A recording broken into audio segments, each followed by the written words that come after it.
Government ने 3 साल कारकर्दगी के हवाले से जो बात की है, आप समझती हैं कि इनका एक अच्छा शो? बड़ी मुझे खेज बात है। मेरे ख्याल है कारकर्दगी का मतलब ये होता है कि कुछ अच्छा कुछ बुरा या कुछ अच्छा, इसको तो कारकर्दगी कहना ही नहीं चाहिए, इसको तो तबाही और बर्बादी कहना चाहिए।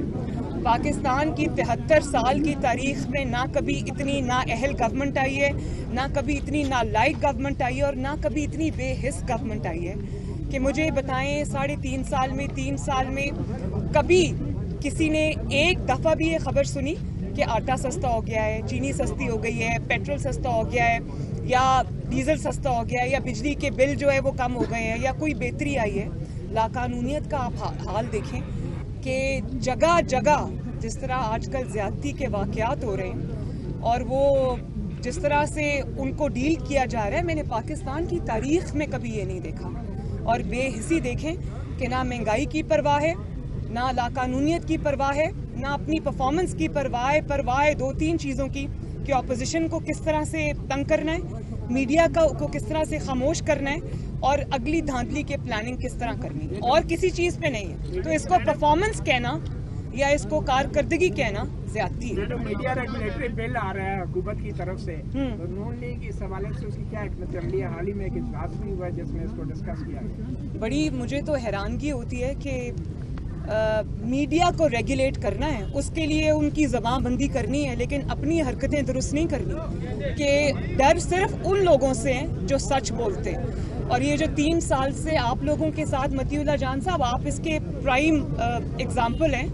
आपके साथ हामिद मीर साहब के साथ उनके जो भाई हैं, क्या नाम है उनका, आमिर मीर साहब, इसके अलावा जो दीगर जर्नलिस्ट के साथ जो रातों रात असद तूर के साथ, अफसार आलम साहब के साथ जिस तरह रातों रात घरों से उठा लिया जाता है, गोलियां मार दी जाती हैं, नौकरियों से निकलवा दिया जाता है, सच बोलने की पादाश में उनको चैनल से फारिग कर दिया जाता है, वो यूट्यूब पे अपने प्रोग्राम्स करने पे मजबूर हैं। तो ये जो रेगुलेटरी बिल आ रहा है, ये आई थिंक उसी का तसलसल है। लेकिन मीडिया को खामोश कराने से या डराने से, धमकाने से मेरा नहीं ख्याल कि कोई फ़र्क पड़ेगा, क्योंकि जो आपकी इतनी नालायकी, नाअहली के जो ढेर लगे हुए हैं, अंबार लगे हुए हैं, उसको आप नहीं छुपा सकते। 22 करोड़ अवाम के खिलाफ कोई बिल लाना पड़ेगा, क्योंकि सब घरों में यही बात कर रहे हैं, सब तंग आए हुए हैं। तो मैं ये समझती हूँ कि ये ड्रैकोनियन किस्म की जो चीज़ें हैं, ये इसलिए ये करते हैं क्योंकि इनकी कारकर्दगी कुछ नहीं है। तो मैं इसको बिल्कुल कंडेम करती हूँ, और इस तरह की जो चीज़ें ये नहीं होनी चाहिए। बारी बारी बार इशारा कर रहे हैं कि कौन बिलावल भुट्टो सरदारी बार इशारे कर रहे हैं, कभी कहते हैं कि इनको बाहर जाने की इजाजत मिल जाती है, हमें बीमार हुए हैं वो जेलों में पड़े हुए हैं, कभी कहते हैं कि लाहौर का अपोजिशन लीडर जो है वो आजाद खेल रहा है और सिंध का अपोजिशन लीडर जेल में पड़ा हुआ है। क्या कोई ऐसा तासुर है जो दबाव में जा रहे हैं कि डील मिल? मेरे अभी रिसेंट एग्जाम्पल ये है कि मेरा एक ही बेटा है और उसका निकाह था, मैं नहीं जा सकी, और उसकी इजाज़त ना मैंने मांगी है, ना मैं इनसे मांगना चाहती थी। तो अगर इजाज़त आराम से मिलती होती, जा सकती होती, और अगर इनसे मैं रिक्वेस्ट करती, मुझे पता है ना कि ये सब ये बहाने हैं, और जो मुस्लिम लीग नून ने बर्दाश्त किया है उसकी मिसाल नहीं कभी मिलती। तो ये बात करना जो है, ये मेरा नहीं ख्याल ये मुनासिब बात है। तो अभी आपके सामने एक एग्जाम्पल है जी। मुस्लिम लीग नून ने अवाम को रिलीफ दिया, खुशहाली थी मुल्क में, हर तरफ नौकरियों की रेल फेल थी, लेकिन आपके कायद इस मुल्क से भाग गए, आप कहते हैं कि हम वापस आ गए।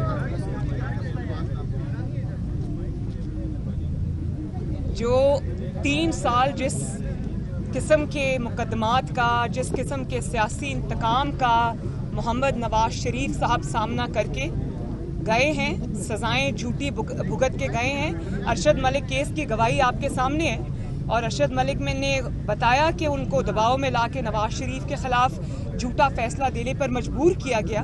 उसके बावजूद वो सजाएं भुगत के गए हैं, तो वो अपने हिस्से का पूरा कर्ज, बल्कि अपने हिस्से से ज़्यादा जो कर्ज उन पर वाजिब था उससे कहीं ज़्यादा अदा करके गए।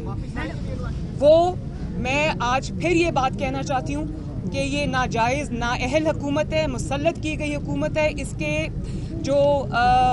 इसका जो एहतसाब है उसको एहतसाब कहना भी ज़्यादती है, वो इंतकाम है। और इस इंतकाम को जितना फेस कर लिया, अब इस इंतकाम के आगे पेश होना सबसे बड़ी ज़्यादती है। जुल्म को सहना भी सबसे बड़ी ज़्यादती है। जब मियाँ साहब और PMLN ये समझेगी कि मियाँ साहब को वापस आना चाहिए, वो बिल्कुल आएंगे और अपने मुल्क में वापस आएंगे। ये उनका मुल्क है। लेकिन ये जो इस हुकूमत के आगे इसके इंतकाम के आगे पेश होना कोई अक्लमंदी नहीं है। 2 साल में नैब के तमाम केसेस को निमटता देख रहा हूँ। चेयरमैन नैब की इलेक्शन नवंबर-दिसंबर में होनी है। आपको लग रहा है कि दोबारा किसी तरीके से अपॉइंट किया जाएगा और अपोजिशन लीडर शहबाज शरीफ से कितना साथ देंगे कि चेयरमैन दोबारा? मैं सिर्फ ये समझती हूँ कि बजाय इसके कि उन्होंने कोई 3 साल में काम किया होता इस हुकूमत ने, या कोई ऐसा कारकर्दगी दिखाई होती जिसके बेस पे वो अगले इलेक्शन में जाने का सोचते, तो उनको आज ये बात ना करनी पड़ती। अब उनका पूरा इन्हिसार अगले इलेक्शन का इस बात पे है कि जिन अफराद से उनको ख़तरा है, जो अफराद उनके रास्ते में आ सकते हैं, उनके जाली मैंडेट को और उनके जाली जो इरादे हैं उनको एक्सपोज कर सकते हैं, तो उनको रास्ते से हटाना ही अब उनके पास एक आखिरी तरीक़ाकार रह गया है।